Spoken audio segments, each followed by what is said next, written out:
And that's the problem, right? Like, we talk about a lot of other shit, but the biggest problem is that we just don't realize how bad it is at times for women. Like, just take a very small example. On Facebook, I can go about my business mostly only only being pissed off by Gurgaon property sellers telling me to buy property in Gurgaon.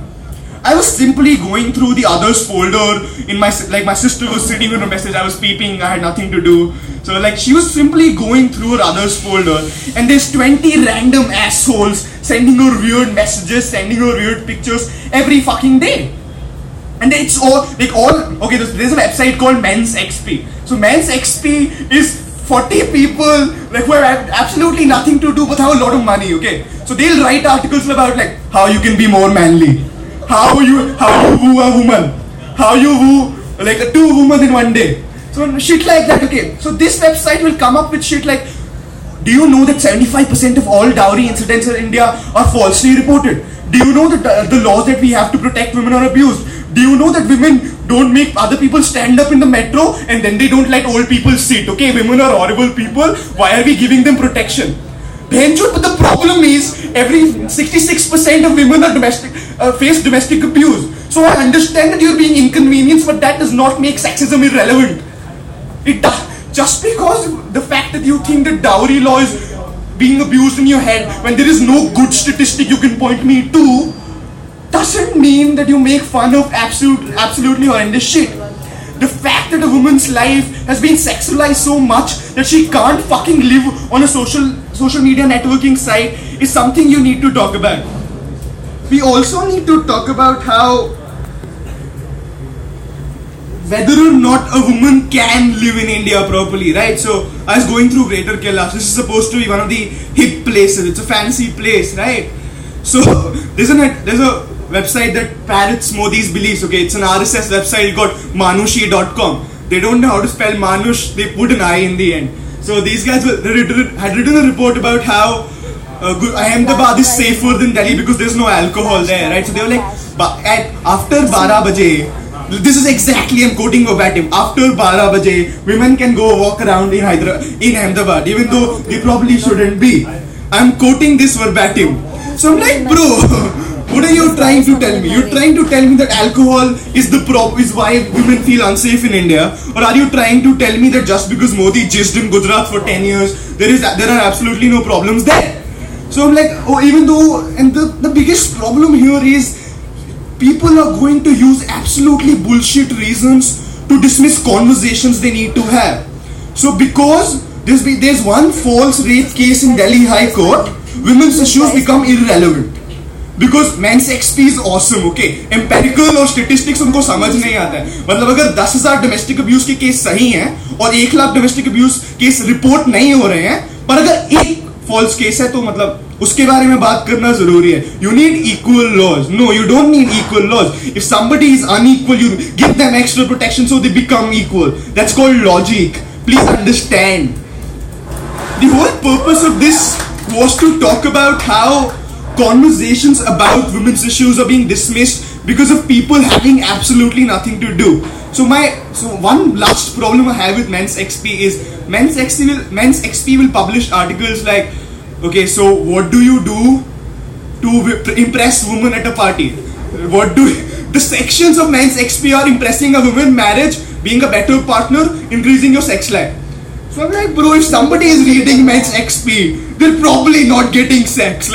I'm telling you, bro, I spent 30 minutes on your website. If people like me are reading your website, we're never getting sex. It's okay. You can stop trying.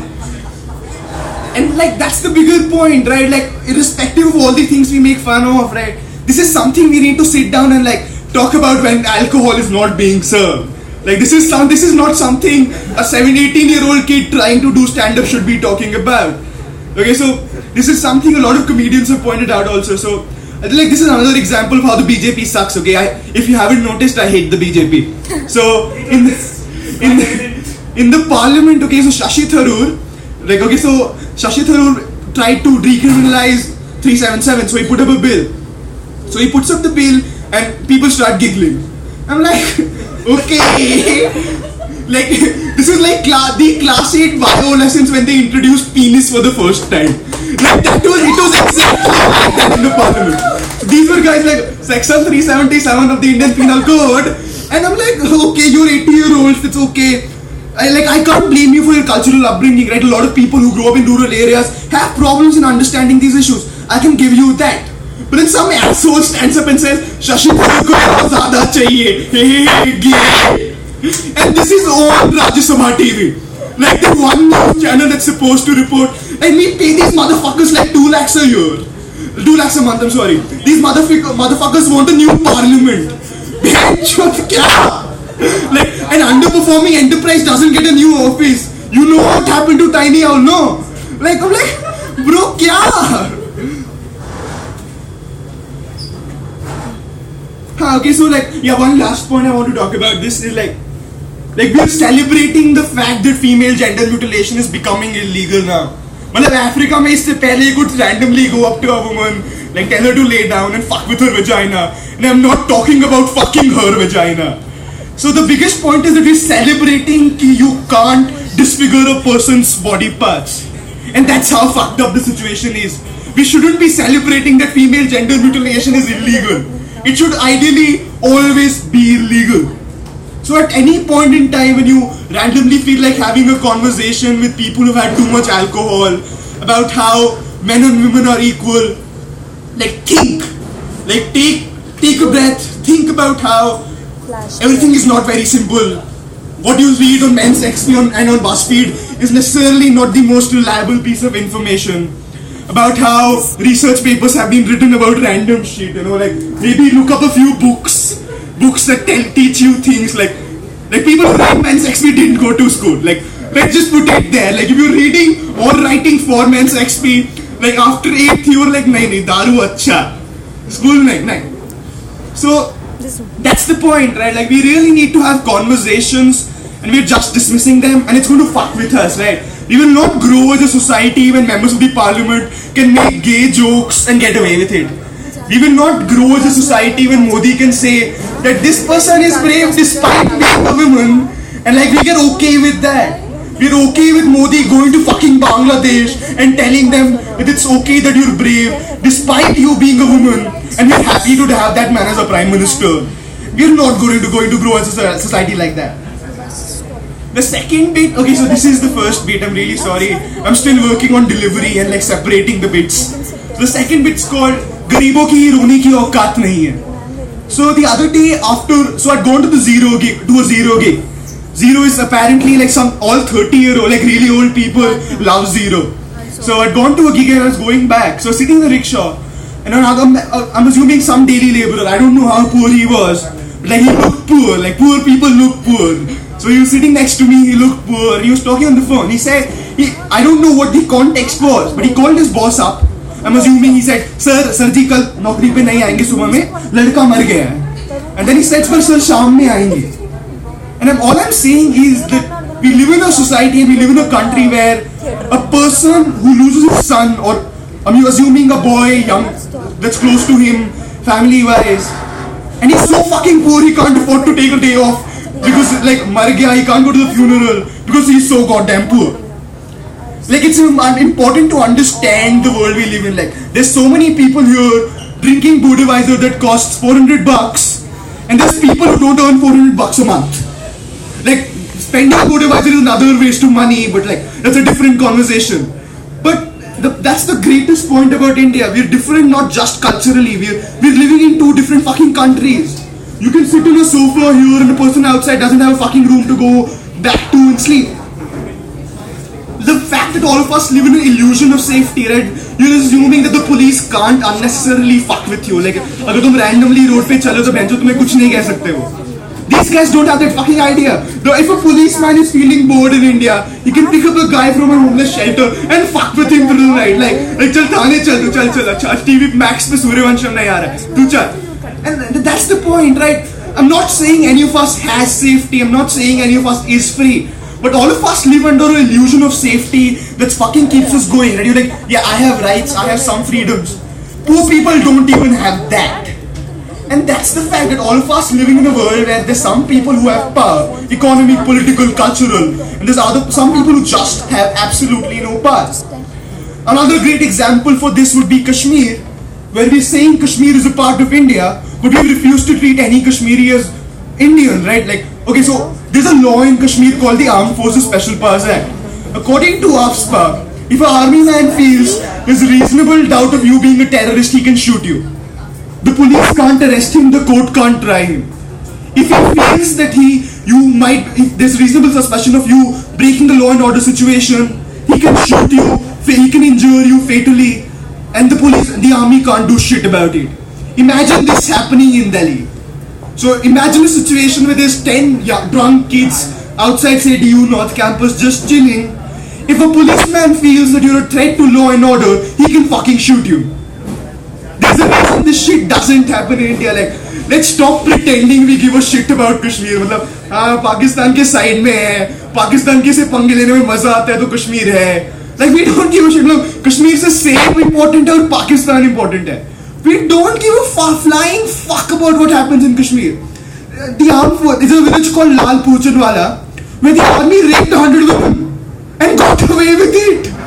Like, all these sick fantasies you have in your head, right? Acha, maybe if I could just going on a road and like I would fuck that woman if I could. The army is living that fantasy in Kashmir. Kashmir is paradise for men with sick fantasies.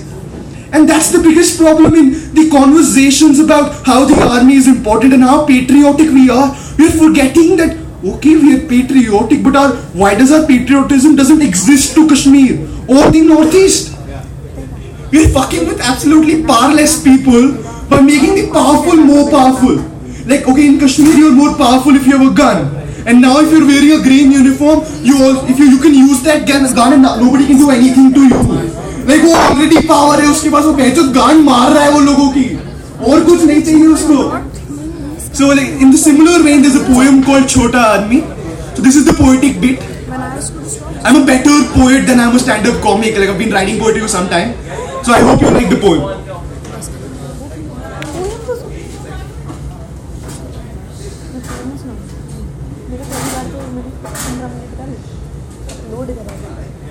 Okay, so this is a poem called Chota Aadmi. It's in Hindi. It's a conversation between a guy and the powers to be.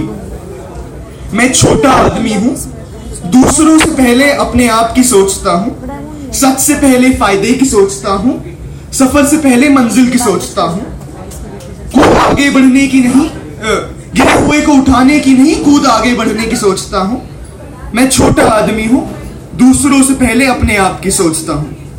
जानता हूं मैं कि फरिश्तों की इस दुनिया में एक इंसान हूं. गर्व नहीं महसूस कर रहा ये सब कहकर, पर बड़प्पन की नौटंकी करने का कद नहीं है मेरा. मैं छोटा आदमी हूं, दुख महसूस करता हूं, दूसरों की सुख से भी कभी कभी जलता हूं.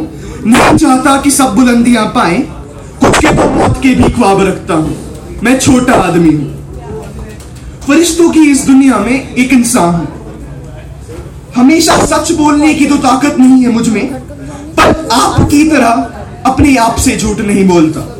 आप लोग जो जंग में अमन मांगते हैं, जो शोषण के बाद न्याय की बात करते हैं, जो क्रोध को शांत करने की मंशा रखते हैं, आप जो सिंहासन पर बैठे हैं, आप जो सबके बारे में सोचने का नाटक करते हैं, पब्लिक वेलफेयर की बातें करते हैं, दलितों के घर में रहते हैं, सद्भावनाओं के अनशन करते हैं. मैं तो छोटा हूं माना, पर आप तो बड़े होने का नाटक करते हैं. अगर मेरा क्रोध गलत हो तो उसको शांत करना आपकी जिम्मेदारी है. आपका क्रोध सहना मेरा भाग्य क्यों? जंग में जब मांगता हूं तो अमन देना आपका काम है, पर जंग बनाने का धंधा आपको किसने दे दिया? जब मेरे साथ गलत हो तो आप न्याय दे, पर आप तो मेरे साथ गलत करते हैं और न्याय मिलता है सिर्फ आपको. 65 साल पहले आप बोले कि सिंहासन खाली करो, जनता आती है. सिंहासन खाली हो गए, चोद, पर जनता नहीं आई, आप आ गए. किसी को उग्रवादी कहकर, किसी को माओवादी कहकर मार दिया, पर ना उग्रवादी रुके न माओवादी, उनके हाथों भी मैं ही मरा. कई बार उसके बाद मेरे अंदर धर्म की आग भड़काई गई, मेरे छोटेपन ने न जाने कितनी जाने ली, पर इसी छोटेपन को रोकने के लिए तो आपको सिंहासन दिया था। आपको नेता नहीं बाप माना था, एक इंसान ने आपको फरिश्ता माना था। So this is the poem, right? So the biggest problem I face in life is comprehending the fact that people can live in a state of absolute power.